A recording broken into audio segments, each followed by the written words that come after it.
Here in the footer tab of theme options, we can change some more colors. We're just going to leave those default. And then we also have this footer information.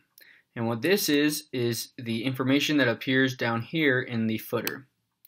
And by default, they've pulled the name of our blog, so class blog, and it links to our homepage, the homepage of this blog. So if I click it, it takes us to the homepage of the blog. And then it throws in this all rights reserved.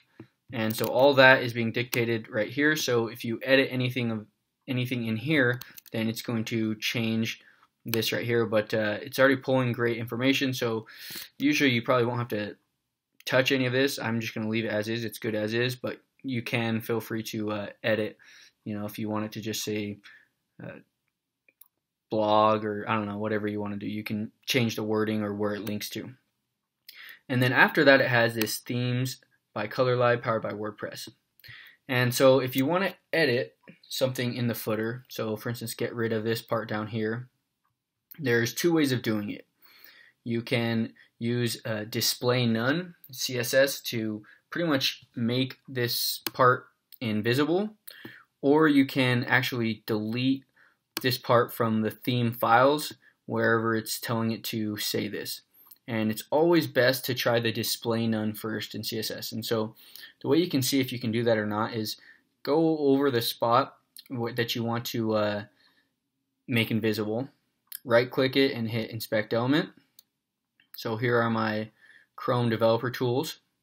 And so it's already highlighted the line of code from where I right clicked, and if I hover over it, you can see it's highlighting this section, this div. And so the div has these classes of copyright and col-md-6. And so basically with this class, this is where you put in CSS pretty much. So here we have copyright. So in here I'm going to click and I'm just going to put display :none semicolon. And as you can see, it's made everything go invisible, but not just the portion that we wanted it to. It also made the other portion where it was saying class blog and stuff, that's also invisible too. So this is not going to work, unfortunately. So yeah, we can't do this display none. So the other way to get rid of something in the footer is to actually delete it in the theme files. So now to do that, we know we have to find a place that has a div with the class of copyright. And so if we go back to our dashboard, let's go to appearance and editor. And again, you want to be very careful when you're editing any of these themes. In fact, it says right here, editing this code is highly discouraged. Proceed with caution. Yeah, you very rarely should edit this. In this case, though, the only way to get rid of this would be to edit the actual theme files, since the display none would get rid of this too, and we want this part to remain. So we're going to go find the footer file, so footer.php, we'll click that. Proceed. So again, be very careful. And again, we want to look for the div with the class of copyright. So I'm just going to, in here, do Command F to find copyright. And here we go, there's only one result. And here it is, div class copyright. I'm going to zoom out a little bit. And so this is where it's putting that footer information. But it's putting the two types of footer informations. It's telling it to put this information and this information. And so this right here is telling it to get this information. So we want to keep that.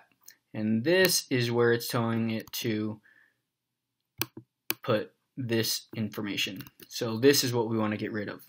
So I would copy it and then delete it. So copy it just in case you accidentally say highlighted the wrong thing, and so that you can just paste it back in if there's any issues or anything like that.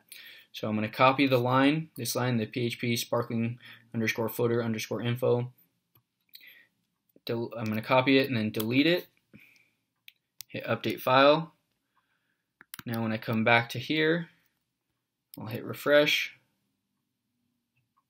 And as you can see, the part we want to delete is now gone out of the footer, and we just have what we want remaining. But again, you got to be very careful in these when you're editing these files. And also remember, whenever you update your theme, everything you made in here gets overwritten, so just keep that in mind. And that's one reason why it's good to not have automatic updates. So when you know there's a theme update, you can go figure out, what changes you made, update the theme, and then right after that, go ahead and remake the changes in here. But if you can, at all possible, don't make any changes in here so you don't have to worry about that at all.